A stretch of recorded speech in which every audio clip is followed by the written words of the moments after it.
Voltamos com o último bloco do programa Ponto de Vista. Estou aqui com o jornalista Luiz Vilar.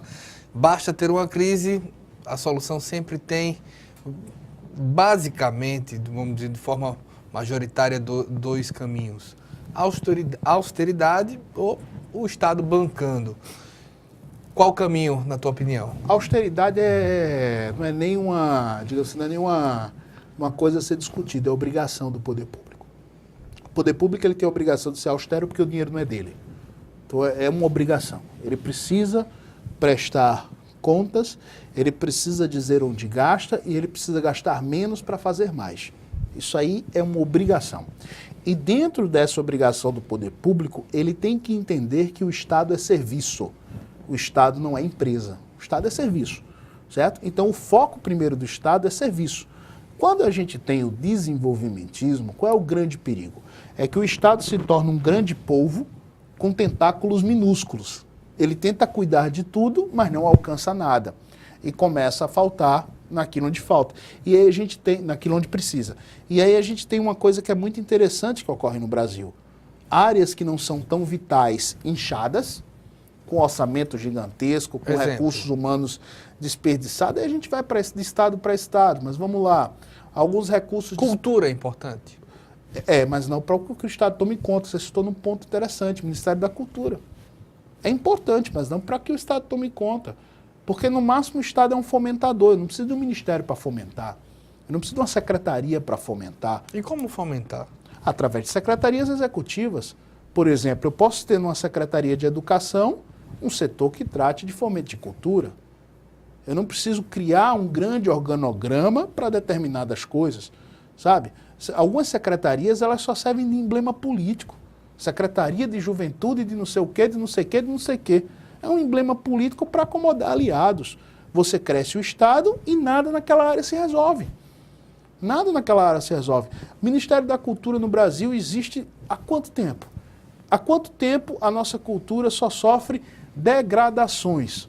A cada ano que passa é mais um susto quando a gente ouve um funk. Mas a cultura do Brasil, se você pegar principalmente o estado de Alagoas, ela sempre foi uma iniciativa privada. Depende do que você chama de cultura. Exemplo, quem financiava os guerreiros em Alagoas? Mas você sempre vai encontrar um processo orgânico dentro da sociedade para determinados funcionamentos, porque quem mantém viva essa estrutura é um processo orgânico, não é o Estado. Quando o Estado começou a se apoderar delas, é que elas enfraqueceram, porque elas passaram única e exclusivamente a depender dessas esmolas. É aquela história daquele cara que diz, olha, eu preciso fazer muito pouco porque já me bancam. Já me bancam. Então você acaba criando, sem querer, um ciclo vicioso. Ciclo vicioso. Certo? Você vai pegar alguns países, por exemplo, você vai enxergar claramente a identidade cultural desse país de forma orgânica. Uma Inglaterra, uma França, de forma orgânica você enxerga o que é a identidade cultural dessas regiões. Agora, no Brasil, quando a gente pensa o que é a nossa identidade cultural, a gente tem uma dificuldade extrema, porque essa identidade cultural nos é empurrada quase que de maneira oficial. Olha, o Brasil é capoeira. Olha, o Brasil é o futebol. O Brasil é o samba. Por que o Brasil é o samba? O samba é lindo, é maravilhoso, eu adoro o samba, mas a grande musicalidade brasileira é a sertaneja. Pega para pensar, o sertanejo está em toda a região do país. O samba está onde? Numa região específica. Não é nada contra o samba. É porque a identidade cultural ela não se oficializa. Ela não se estatiza. Eu não estou dizendo que o Estado não possa ser um produtor de fomento. É claro que ele pode ser. Para mim é muito melhor, por exemplo, é ruim ainda, mas é muito melhor quando você tem determinados editais do que quando você tinha essas secretarias com um apadrinhamento, porque já houve isso. Né? Já houve isso. Né?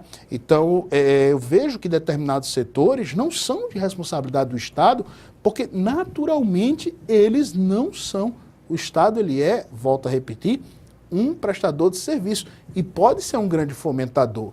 Exemplo, o nosso carnaval, né, que nós não temos carnaval, mas as chamadas prévias. O Estado pode ser um fomentador. Olha, nós vamos ofertar a segurança, nós vamos trazer aqui a estrutura para que os blocos saiam. E aí cada bloco, enquanto iniciativa privada, que venda a sua camisa, que se banque, Mas não, o que é que a gente criou aqui? Um grande monstro, onde o cara faz a barganha, que diz assim, olha, não vai dar para sair esse ano porque o Estado não me deu 200 mil.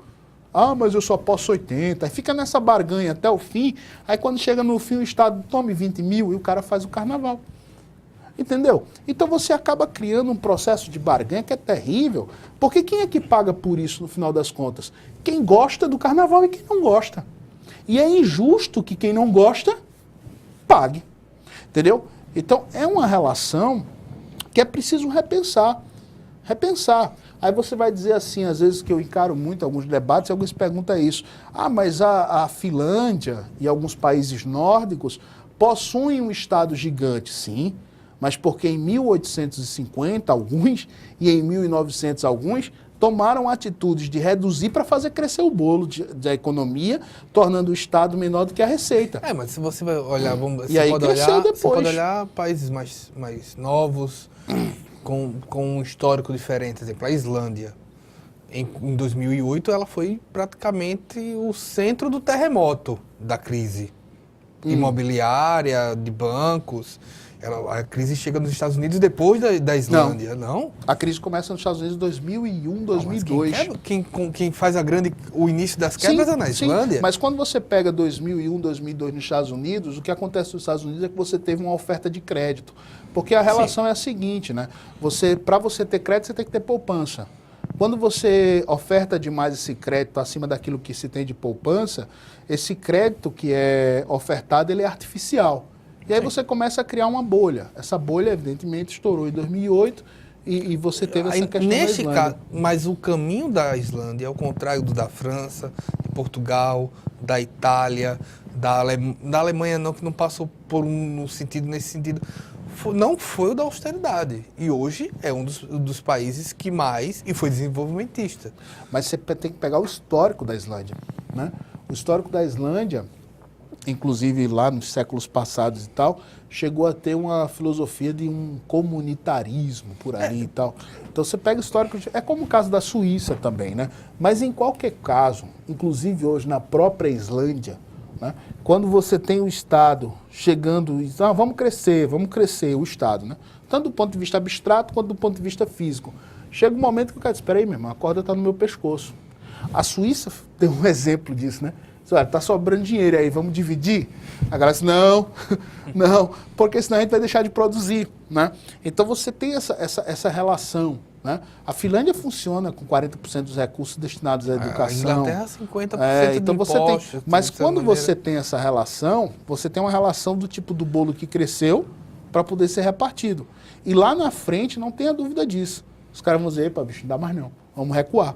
Então, é como se fosse uma briga de... É um elástico, né? Um puxa-estica desgraçado. Porque o que acontece? Você tem a austeridade, o bolo fomenta. Aí você tem o desenvolvimentismo, que é uma coisa que político adora, né? Porque ele é o pai de tudo, né? Ele é o pai daquilo que está acontecendo. E isso vai quebrar. Se você continua, vai quebrar. Porque muita gente critica, diz assim, mas é muito simplismo. Mas é isso. Se você tem um Estado que gasta mais do que o que arrecada, alguém vai ter que pagar por isso. Né? E ainda tem a história da curva de Laffer, outros pontos aí. Não há também, nesse problema econômico, a parte política eleitoral. Eu te digo isso porque a gente começou esse bloco falando de ano pré-eleitoral, mas você tem exemplo, vamos citar uma coisa aqui de Alagoas. Você tem um eixo viário do Vale do Reginaldo, e eu penso o Vale do Reginaldo da limpeza tudinho, que basicamente não acontece porque é uma obra de 10, 20 anos. Não tem quem assuma essa paternidade. Pois é, mas por quê? Não há um processo disso daqui. É uma mudança mais cultural ou política ou de legislação, essa questão de projetos a longo prazo. Porque quando você fala em medidas impopulares, elas são medidas de longo prazo. Sim. É muito mais fácil eu, como gestor, chegar e dizer assim, olha, vou dar aqui, vai crescer rápido e eu ganho com isso. O projeto do Vale do Reginaldo tem uma coisa interessante. Ele é muito, muito bom para exemplificar algumas coisas que acontecem no Brasil. Um problema que se vê ali é o do Pacto Federativo. Né? Você tem um Pacto Federativo no Brasil que é terrível. Você tem 70%, estou chutando, estou arredondando. Você tem 70% dos recursos que ficam com a União, 20% com o Estado, 10% com os municípios. Isso. Então, o prefeito é condenado a estar com o pires na mão. Aí ele vai para a União, pede o recurso para um projeto, o projeto já custa caro, né? Já começa a desperdiçar recursos logo no projeto, que todo mundo cobra mais caro quando é para o Estado. Né? Aí você faz esse projeto, quando esse projeto é licitado, já custa mais do que o que era, enfim, é uma bagunça. E aí, para que esse prefeito possa, com o pires na mão, trazer o recurso? Aí já começa a briga administrativa se misturar com a briga política. Se o prefeito não for aliado do governo federal, se o governo federal, você já começa. Aí você é obrigado a bajular o governo federal. Você não pode ser tão crítico quanto poderia ser. Você já começa a ter essas discussões aí. Quando chega, o Estado também se mete. Aí você cria ali 3 entes brigando por um dinheiro que não tem, porque o dinheiro está lá em cima. Aí todo mundo escolhendo o projeto, aí o dinheiro não vem, é devolvido. Isso você cria uma briga em função de um pacto federativo. Porque você não tem hoje nos municípios, e em nenhum deles, sobretudo nos mais pobres, efetiva autonomia administrativa política. Você não tem. Então você vota em um prefeito, você vota em um projeto, mas o projeto desse prefeito, o pensamento desse prefeito está condicionado àquilo que pensa o governo federal. Porque ele detém o cofre. Ele detém o cofre. E aí você alia isso a algo absurdo, que as prefeituras hoje serem gestoras de 390 programas federais, são gestoras. Gestoras. Por exemplo, você pegar a Secretaria de Assistência Municipal de Maceió, ela faz muito pouca coisa por conta própria. Pode ser essa muito pouca coisa importante. Pode ser, ela mas trabalha é muito pouca coisa. Gera... Ela trabalha muito, mas gera algo que não é de responsabilidade dela. Para o Pacto Federativo centralizado, isso é muito bom. Porque se dá um problema, de quem é a culpa? Do município.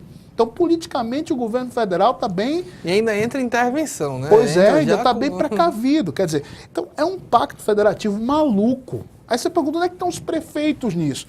A gente tem aqui uma coisa que eu sempre critiquei a ele, conversando com ele, que é o Marcelo Beltrão. A AMA aqui adota posturas que são de verdadeira covardia. Porque só resolve fazer greve, fechar a prefeitura, quando a coisa estoura. Quando essa luta pela revisão do Pacto Federativo deveria ser diária para a população tomar consciência do que está acontecendo. Então, o que acontece com o Vale do Reginaldo, em menor proporção, é o que acontece com um Pronatec da vida, entendeu? Onde o pessoal já foi fazer protesto na porta da prefeitura porque estava 6 meses sem receber a bolsa. E a prefeitura não tem nada com isso. É um programa gerido. É um programa gerido. Então você começa a ter alguns problemas que são cruciais. E aí a gente entra numa outra questão. Revisão do Pacto Federativo, isso é uma coisa que a direita bate muito, né, uma parcela da direita, para que você possa ter a resolução dos problemas de baixo para cima. E nunca de cima para baixo, sabe?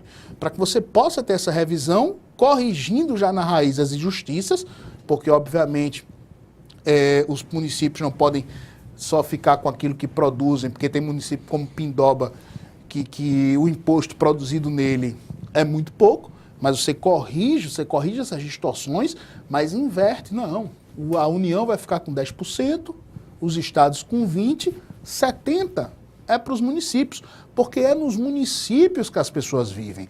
Aí você vai ter o prefeito com menos burocracia para abrir uma rua nova, você vai ver o prefeito com mais celeridade para fazer uma avenida necessária naquela cidade, porque hoje o que acontece é isso. Então, não é à toa que a avenida hoje, avenida aberta é palanque de deputado. Não é à toa. Muito obrigado. Obrigado. Nós agradecemos também a você pela audiência, esperamos uma próxima oportunidade. Até mais.